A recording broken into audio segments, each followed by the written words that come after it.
Buenos días, Marcela, por estar aquí con nosotros en este escenario académico, un escenario propicio para que los estudiantes que se están formando en temas de comunicación social, de periodismo, puedan tener la oportunidad de hablar con un experto en el tema. Primeramente, pues Marcela, darte la bienvenida a este escenario, darte la bienvenida a la ciudad, darte la bienvenida al país. Gracias por estar entre nosotros.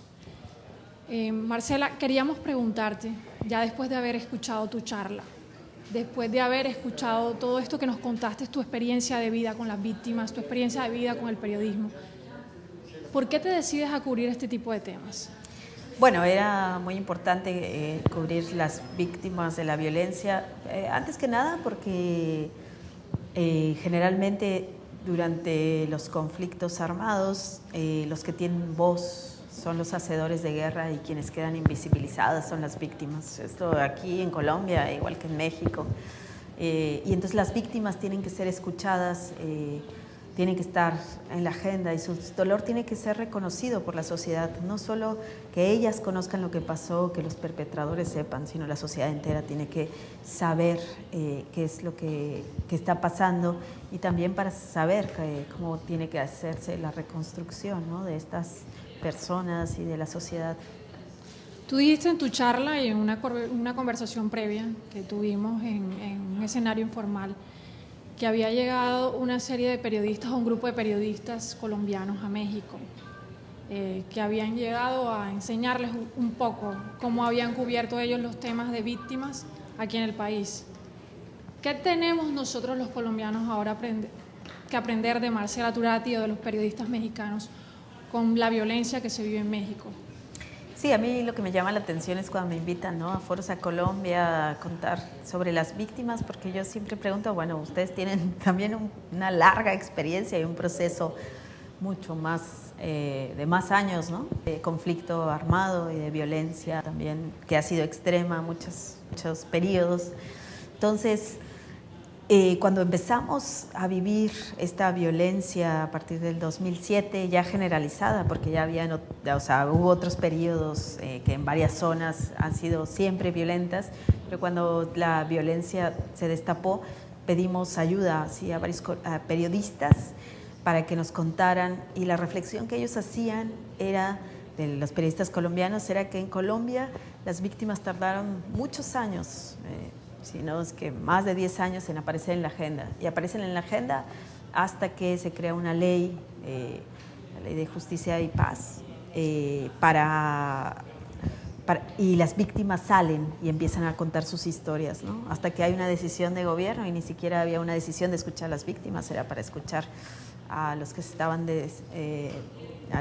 desarmando, a los desmovilizados, de escuchar las historias, pero empiezan a surgir las víctimas. Entonces, bueno, lo que yo puedo contar, lo que podemos contar desde México es estas experiencias que hemos llevado a cabo los periodistas de diferentes medios de comunicación que en cierto momento podríamos ser competencia, que nos hemos unido para empezar a contar las historias de las víctimas y desde diferentes formatos. Hemos hecho, por ejemplo, un libro colectivo que está en internet, pero que también luego fue impreso, cápsulas de radio, donde escritores, periodistas, actores han prestado su voz, fotógrafos, diseñadores, todo el mundo ha trabajado, por ejemplo, para dar a conocer la masacre de los 72 migrantes y quiénes son las víctimas. O hemos hecho también un libro que se llama Entre las cenizas, en el que igual reporteros de diferentes medios y fotógrafos nos hemos unido para contar las historias de las víctimas que resisten, las que piden justicia, las que se empiezan a organizar, y la solidaridad también que se ha creado en torno a la gente. Entonces, eso es la parte que nosotros podemos contar de esta violencia y volver a decirles al pueblo colombiano que las víctimas no es algo que ya se superó. Las víctimas están ahí, no las pueden meter abajo de la alfombra, no se pueden nomás quedar ahí. Hay que seguir hablando de ellas y hay que buscar la forma de hablar con ellas e incluirlas, ¿no? Es indudable, Marcela, que la violencia vivida por México en los últimos años ha sido cruenta, ha sido muy difícil, ha sido dura, y es casi comparable por algunos con la violencia que vivió Colombia en la época de Pablo Escobar. ¿Tú cómo ves si compararas las dos situaciones. ¿Es mayor la dimensión de la violencia en México o es mayor la dimensión de la violencia en Colombia, la que se vivió hace algunos años? Yo creo que es diferente, no se puede comparar, habrá episodios que se parezcan, pero no podemos como establecer un grado de cuál violencia fue mayor. Creo que toda la violencia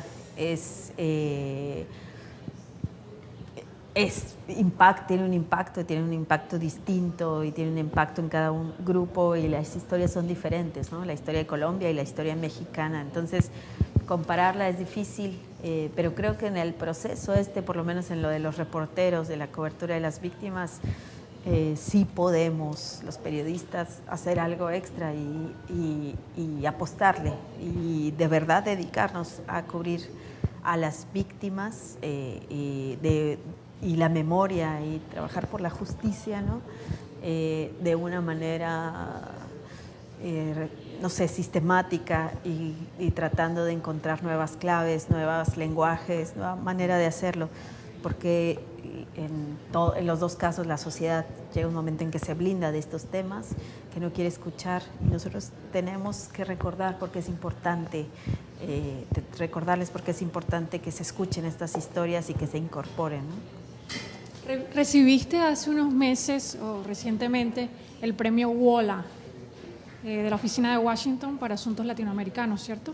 Cuéntanos qué significó esto para ti. Fue, sí, por los derechos humanos, cosa que es interesante y que yo lo contaba y lo decía en mi discurso, pues que es interesante que a un periodista, ¿no? Que no es propiamente un activista, un defensor de los derechos humanos, se le premie por su trabajo, primero como reportera, pero también en la defensa de la libertad de expresión, y ese fue porque varios periodistas, yo integro la red Periodistas de a Pie con otros periodistas, pero varios periodistas mexicanos nos hemos organizado en redes para defender la libertad de expresión, para que no sigan silenciando los cárteles de la droga ni el gobierno, no sigan silenciando a periodistas, no los sigan asesinando, para que no queden en impunidad estos casos, las desapariciones y todas las agresiones.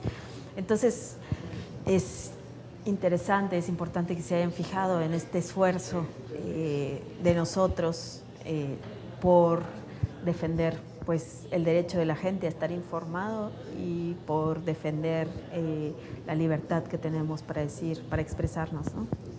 ¿Eres activista o eres periodista? Sí, esa es una de las cosas que cuento en mi discurso, ¿no? Que me preguntan los mismos periodistas que qué soy, ¿no?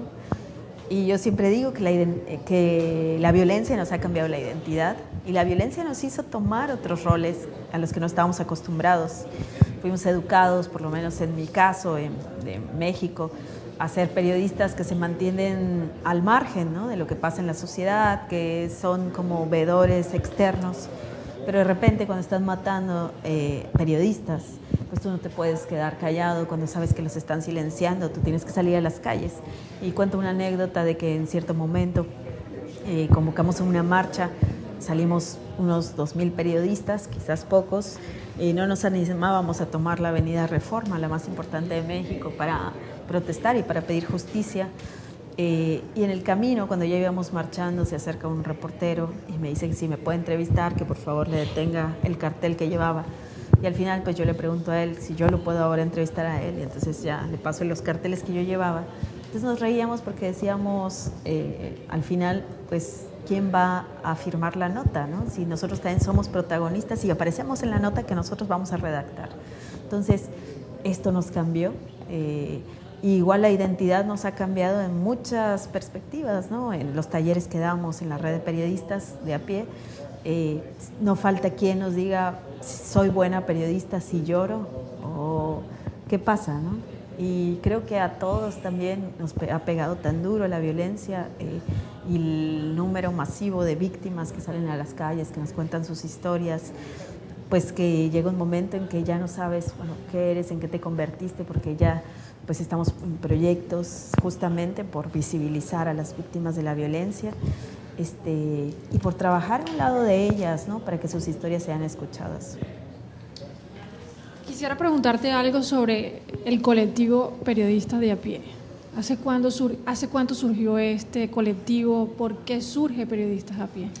Bueno, a partir de 2006 fue que varias reporteras empezamos a platicar, que todas cubríamos asuntos relacionados con la pobreza, derechos humanos, y sabíamos que en los medios de comunicación, pues las notas sociales, ¿no?, de educación, de salud, son las que se dejan siempre al final cuando la gente realmente es lo que quiere saber, o sea, quiere saber sobre su vida, sobre la escuela de los hijos, sobre si le va a alcanzar o no para la jubilación, todas esas cosas que afectan la vida diaria.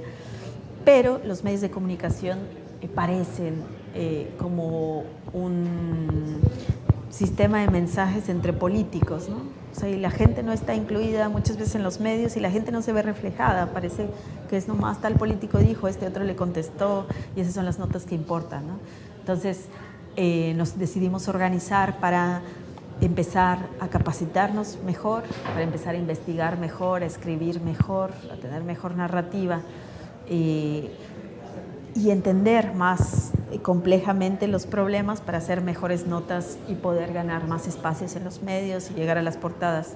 Pero bueno, en 2007 que nos empiezan a enviar a cubrir la violencia, a mí me empiezan a mandar a Ciudad Juárez, que llegó a ser la ciudad más mortífera del mundo, por lo menos en el 2010, 2011. Entonces, pues tenemos que cambiar, y nuestros cursos ahora eran de cómo encriptar información, cómo armar protocolos de seguridad para ir a zonas peligrosas, cómo hacer una cobertura responsable, cómo cubrir víctimas, cómo entrevistar a niños traspasados por la violencia, o cómo cuidarnos emocional y psicológicamente ante tanto horror, ¿no? Entonces, ese ha sido como el camino que han dado la red, además de defender, como hacer actos simbólicos por la defensa de la libertad de expresión, desde ir a la tumba de una compañera asesinada en un lugar donde todo el mundo tiene miedo y nadie ha ido a la tumba de nuevo, hasta hacer colectas por los navideñas por los periodistas exiliados para visibilizarlos, hacer subastas por los desplazados, y son cosas pequeñas, quizás simbólicas, pero son una fuerte llamada de atención al gobierno sobre esta problemática y a la sociedad para que la conozca. He visto que en los últimos meses, tal vez en los 2 últimos años, la violencia en televisión, en medios de comunicación, en lo que respecta a México, ya no es tan visible. Ya no se ven esas masacres de dimensiones exuberantes. ¿Es que ha disminuido la violencia? La violencia sigue. Siento que la gente se ha acostumbrado más a la violencia, ¿no? El umbral de asombro es cada vez menor. Y hay, desde el cambio del sexenio, ¿no?, desde que cambió el gobierno y se dejó de hablar propiamente de la guerra, ¿no?, como hablaba el presidente anterior, Felipe Calderón, que por cierto admiraba mucho a Uribe y le copió su estrategia, cosa que fue muy dañina para los mexicanos.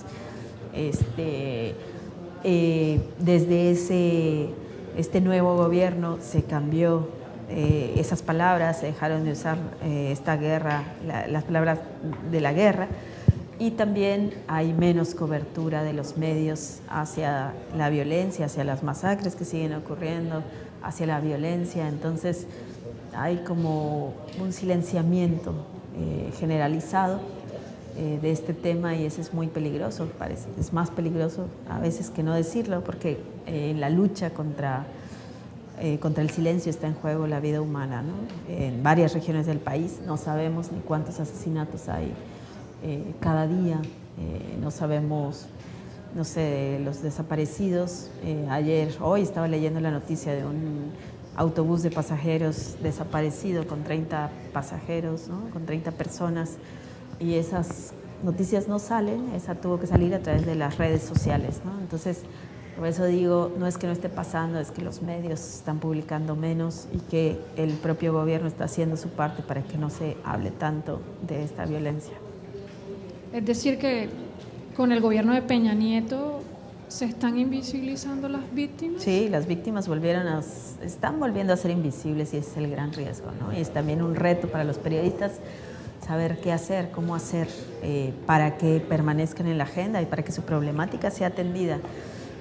Se con el nuevo gobierno, bueno, se crea una ley de víctimas que intentó copiar la colombiana, se crea una unidad de búsqueda para personas desaparecidas, se crea un mecanismo para proteger a defensores de derechos humanos y a periodistas, pero muchos de estos anuncios siguen en papel, ¿no? O sea, sí, no hay dinero, no hay recursos para implementarlos, no hay investigadores y también no hay voluntad política para construir realmente estas estructuras que funcionen. Entonces, pues una cosa es el discurso y otra cosa es que México ya se haya resuelto como lo están vendiendo, ¿no? Hay algunos periodistas que consideran que por encima de todo está la verdad. Okay. ¿Que está por encima de todo la verdad? ¿O piensas que está por encima tu vida? Bueno, yo lo que creo es que, y lo que siempre nos han dicho muy sabiamente varios periodistas, es ninguna nota vale la vida, ¿no?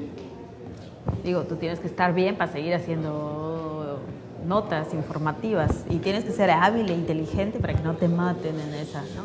Digo, no siempre se puede, pues han matado a muchos periodistas, muchos muy valientes, ¿no? Pero, por ejemplo, en México estamos tratando de crear estrategias para que la información salga y por eso es importante que el periodista se cuide, no porque el periodista tenga un papel o sea más importante que cualquier otro ciudadano. El periodista tiene un papel, así como el defensor de derechos humanos, y tiene que cuidarse porque es de alguna manera vocero de la sociedad. Entonces, una de las cosas que se han hecho en México y que supongo que aquí han de haber pasado es pues que periodistas que no pueden contar o que no pueden publicar bajo su nombre alguna información se la ceden a otros periodistas, corresponsales extranjeros, por ejemplo, para que ellos lo publiquen. A veces se hacen investigaciones en grupos, se quitan los nombres de los participantes, pero hay que ser muy inteligentes para hacer este tipo de historias sin ser detectados y tener estrategia, ¿no? Eso es lo principal, tener estrategia. ¿Cuáles serían esas estrategias, Marcela? Por ejemplo, yo conozco a periodistas, es interesante, ¿no? En una zona de México que se llama Tamaulipas, está un estado donde está silenciado, pues que han creado páginas de internet desde Texas, ¿no? Que es la frontera con Texas, donde publican lo que ellos no pueden publicar y son ellos mismos, ¿no? Pero parecería que es un medio distinto y así lo hacen. A otro es esta colaboración, conozco muchos periodistas que dicen, mira, yo no puedo publicar, entonces le dan a un medio extranjero la investigación y ya cuando se publica en otro lado, ellos pueden publicar en el periódico y decir, bueno, este es el Dallas Morning News, dice que en mi región pasa esto, ¿no?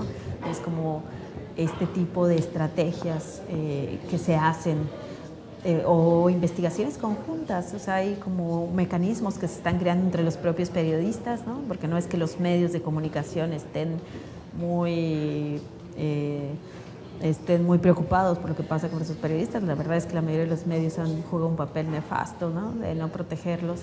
Entonces los propios reporteros están yendo juntos a las escenas del crimen, los fotógrafos se esperan, ven que nadie falte y a veces en algunas regiones tienen una figura de monitor, que es la persona que desde su casa está hablándoles a todos para que nadie se haya quedado y les informa si alguien no ha llegado y avisa a las autoridades si es que pasó algo, ¿no? Entonces son este tipo de cosas que parecen mínimas y que son medio invisibles, hormigas y también sin recursos, pero que se pueden hacer, ¿no? Para cuidarnos. Lo importante, claro, es que la sociedad esté informada, pero el que informa, bueno, tiene que estar también cuidado, ¿no? ¿Qué experiencias has vivido en las que has llegado a pensar, me van a matar? Algunas, no tantas, la verdad. Yo no cubro narcotráfico y yo cubro las víctimas de la violencia, que digo, generalmente yo no publico ni los nombres de los jefes militares o narcotraficantes. Entonces, el riesgo que yo corro es menor. Yo voy desde la Ciudad de México, viajo y puedo tomar un avión y regresarme, lo que no pueden hacer los reporteros de las provincias, ¿no? De las regiones, que ellos están siempre más en riesgo, ¿no?